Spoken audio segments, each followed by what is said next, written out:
What's going on, Proper Squad? Fatal Saving here, and Game Informer finally released their long-awaited article about Fallout 76, boasting that they would be taking a deep dive into Fallout 76 and sharing some new information.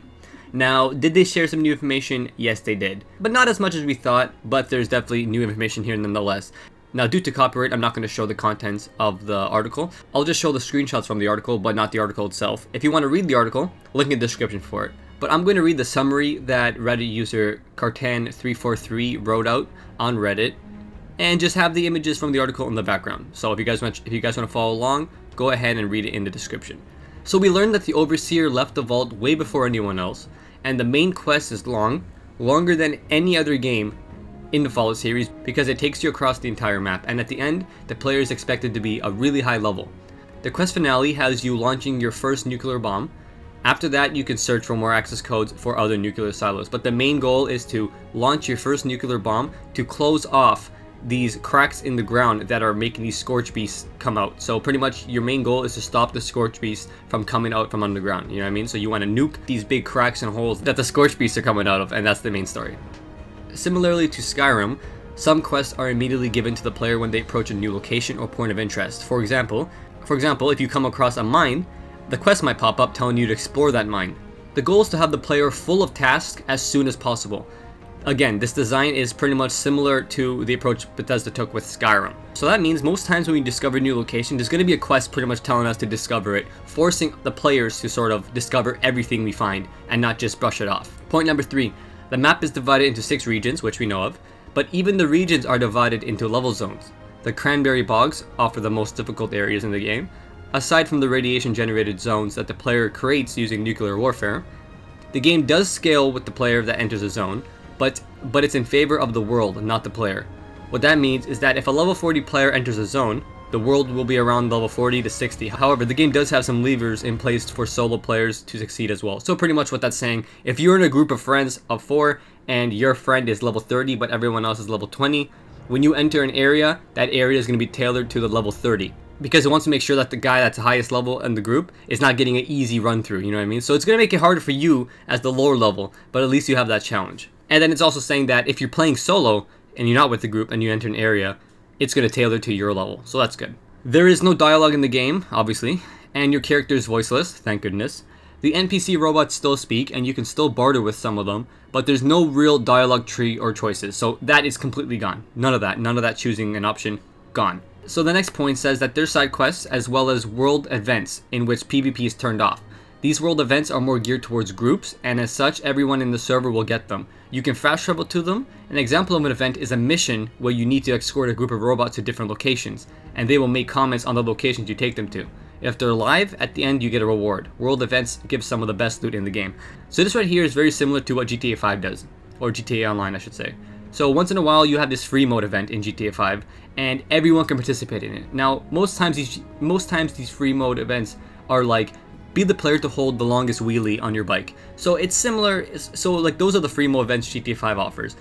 Fallout 76 is doing something similar to that, but instead it's going to be like, hey, this group of robots need to be escorted. Who's going to help escort these robots? Now you can run with your group, you can run by yourself to that location, help escort these robots all together as a group where PvP is turned off. That's the key point here. PvP is turned off, so therefore you don't have to worry about getting killed. Now I'm not sure if PvP is automatically turned back on once the quest is over, but I'm pretty sure it's going to give you like a little window of like 30 seconds to escape or something like that. But if you see these events, I would definitely take part of them because they give you the best loot in the game, or some of the best loot in the game. So definitely take part in every world event you can. Next key point says Bethesda is planning to add new perk cards in the future, as well as themed cards, probably for holidays and stuff like Halloween pack, Christmas pack. Perk packs are given each 5 levels and cannot, and I mean cannot, as in you can never buy them with real money. Cannot be purchased with real money. So guys, the Game Informer article confirms it as well.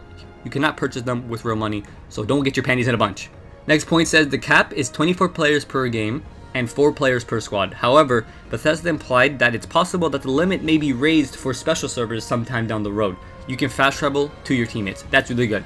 So 24 players from base game, 4 player squads. We already knew about that though.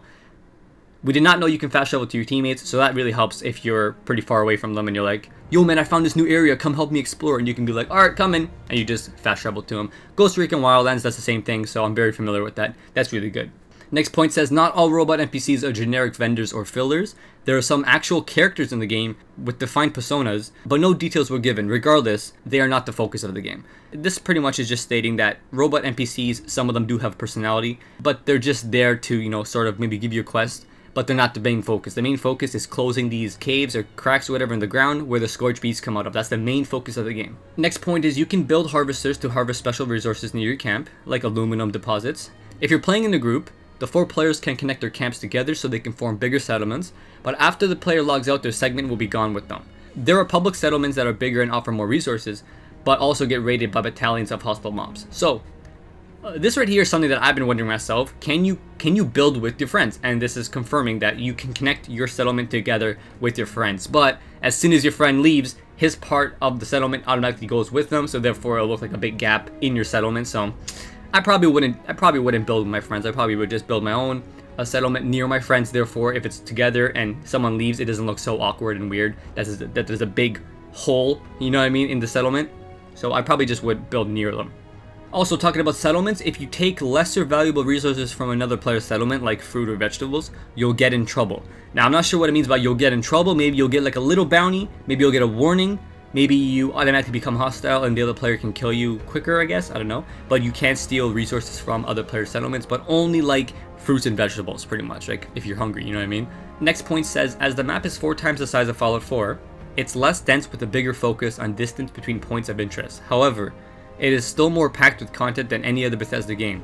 It has a scary amount of content, quoted, said the game lead Jeff Gardner. So pretty much saying that this game is just going to be packed with point of interest and places for the player to explore, and they want you to explore these places. The next point's a really important one because this is something that Fallout 4 had a problem with. You can now pick up your power armor frames in your inventory after you run out of battery in your fusion core. So therefore, if you're wandering and you're in, oh no, I'm out of fusion cores, you can pack that sucker up, put it in your backpack, and you don't have to worry about leaving it there or pretty much losing your power armor. You can just pack it away, and then when you get a new fusion core, whip it out, place it on the ground like Iron Man does, step into that bitch, and boom, you're in your power armor. And the last key point says, aside from thirst and famine, you also need to watch out for radiation, obviously, and toxic air. So now some of the air might be toxic, probably from radiation. So you have to watch out for that. So that could affect your player as well, which we had an idea of because there are mutations. So, you know, that is not so new, but that's good to know.